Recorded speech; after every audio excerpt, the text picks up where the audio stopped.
Bom dia, pessoal.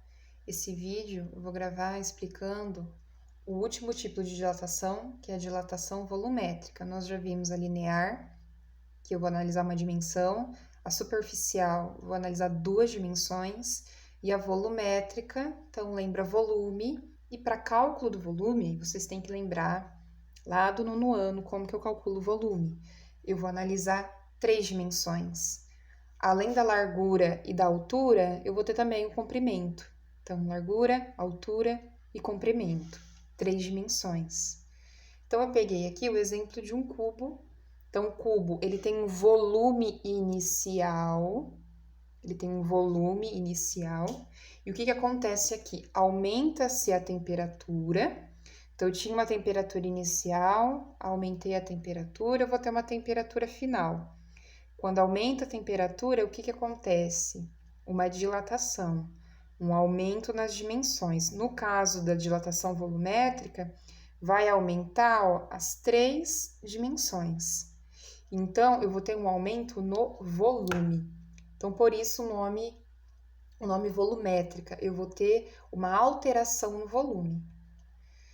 Então, relembrando a fórmula das anteriores, é o mesmo padrão. Então, eu quero calcular o quê? Eu quero calcular o aumento desse volume. Eu vou chamar ele de ΔV. Para calcular o aumento do volume, eu vou precisar do quê? Eu vou precisar do volume inicial. VO, volume inicial. Bom, cada tipo de dilatação tem o seu coeficiente, porque cada material dilata de um modo diferente.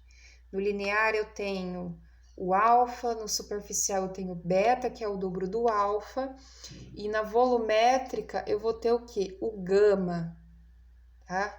Então, o coeficiente de dilatação volumétrico, gama, asterisco. O gama, ele é o triplo do alfa. Então, vamos lá. O beta é o dobro do alfa. O gama é o triplo. Então, vai informar o valor do alfa, multiplica por 3. É o valor do gama. Vezes o ΔT. O que é o ΔT? O quanto aumentou a minha temperatura. No caso do nosso exemplo anterior, ou quanto diminuiu. Então, o ΔT é a variação na temperatura. Então, variação do volume é igual ao volume inicial vezes o gama vezes a variação de temperatura. Então, aqui está o nosso resumo, certo? Aqui, ó, dilatação volumétrica, tá errado, não é S, é V, tá?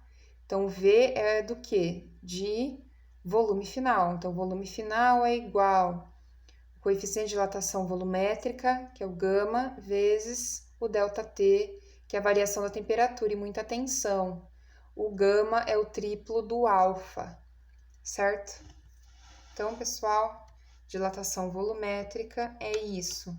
Um exemplo de dilatação volumétrica. Em dias em que a temperatura está muito alta, não é recomendável você completar o volume do seu tanque de gasolina. Por quê? O tanque, ele dilata. E o combustível, no caso a gasolina ou o etanol, ele também dilata com aumento de temperatura.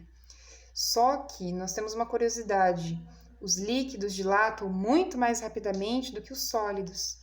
Então, o que pode acontecer? Pode acontecer que você vai perder combustível, né? Vai transbordar aí alguns milímetros de combustível. Então, é um exemplo de dilatação volumétrica. O tanque dilata as dimensões, só que o líquido também vai dilatar.